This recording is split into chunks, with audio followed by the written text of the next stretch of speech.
Hi everyone, welcome again to Kenny's Healthy Cooking with the Saladmaster. So today we will be cooking something quite famous. So we will be making something quite famous to some countries, and it's called Zigni. So Zigni is made with a particular special spice. It's an Ethiopian stroke Eritrean dish, which is usually prepared using this famous spice. It's called the berbere. And the berbere you can find from many of the Ethiopian shops as well. So come on, let's get cooking.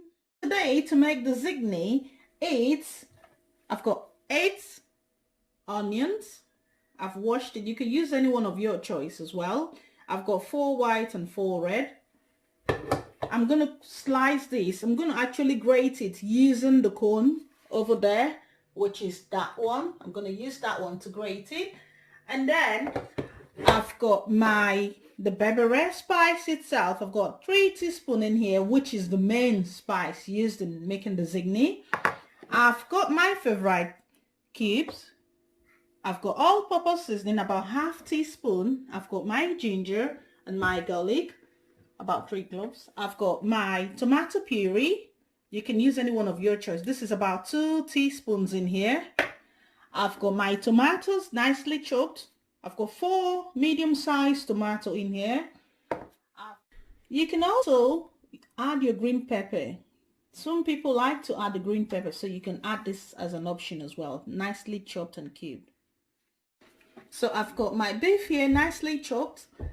You can use anyone you want to. You can use your chicken. You can use whatever type of meat you want to. But I've chosen to use beef because beef, it's what they traditionally use there, right? And I've got my eggs over there.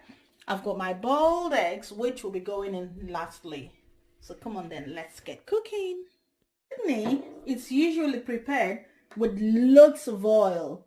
Lots and lots of oil, but for today we're preparing the Saladmaster way, the healthy way. So I'll be using the famous bad boy to prepare the Zigni, but we're preparing this with a twist today. So we're going to prepare it with no oil, but if you want to, at the end of your presentation, at the end of your cooking, you can add a bit of olive oil or the healthy oil, but try not to cook it, because when you cook your oil, it becomes saturated and it becomes unhealthy.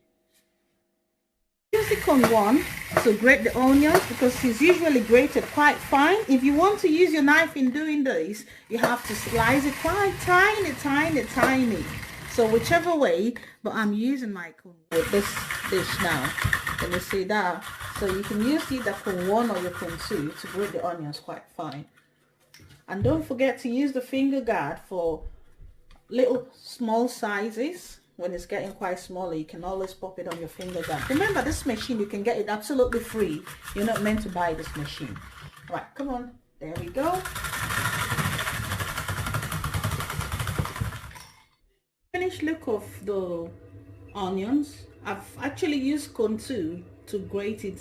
I needed it to be a bit faster, so you can use your cone 1 or your cone 2. So all I'm going to do now is to get it in the bad boy. I've preheated the bad boy.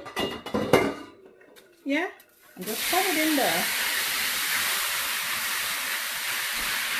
So basically, I'm frying it with no oil, and I'm going to leave it here to cook for a few minutes until it gets a bit brown.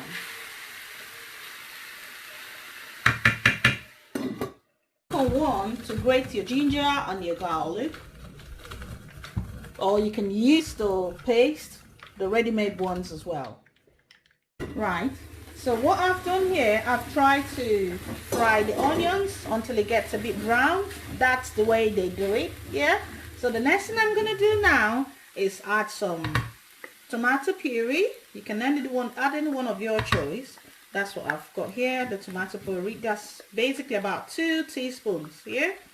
And the next thing I'm going to do is add the chopped tomatoes. There we go. And stir them up properly. And now we need to add the berbere. That's the main seasoning used for this tea. Now we need to add the berbere. My seasoning in there now. There we go. Add my ginger and my garlic, which I've used K1 to grate. You can use the paste as well. And all my seasoning, then I'll add just a few cups of water and then add my meat. Right, so my time is up now, and let's see what it looks like. So look at that. Yeah, so the next thing I'm gonna do is just to add my eggs, the boiled eggs. Remember, we've just prepared this all today with no single oil. So for oil lovers, you can add some sprinkle of oil now, but try not to boil it probably when you've brought it down. And that brings us to the end of it. So you can serve this with some rice or pasta or the famous injera. They call this injera. They use it a lot to eat their zigni. Thanks for watching. Please remember to subscribe and share with your friends. Bye-bye. See you next time.